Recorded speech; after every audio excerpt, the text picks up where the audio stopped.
is Anders and I'm from Marks Gymnasieskola in Sweden.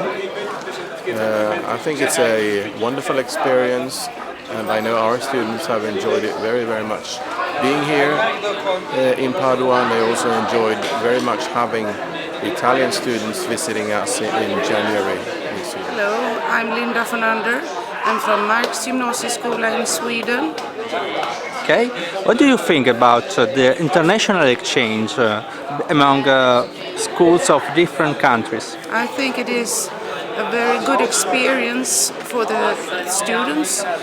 They learn different cultures and they get safer in traveling and meeting people. Com'è questa esperienza, questo fatto di ospitare degli studenti da altri paesi?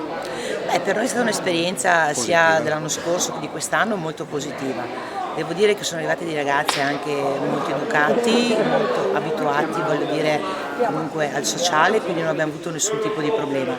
Anzi, devo dire che oltre per i nostri figli, secondo me è proprio stata un'esperienza anche per noi. Sì, certo, è un'esperienza bellissima, i ragazzi comunque imparano la lingua benissimo, perché comunque vivere insieme tutta la giornata, la notte compresa, si impara molto bene. Cosa vi ha raccontato vostro figlio quando è tornato dall'estero? Era entusiasta, era contento? Certamente perché ha incontrato nuove realtà, è una lingua che comunque conosceva e l'ha potuta approfondire di più.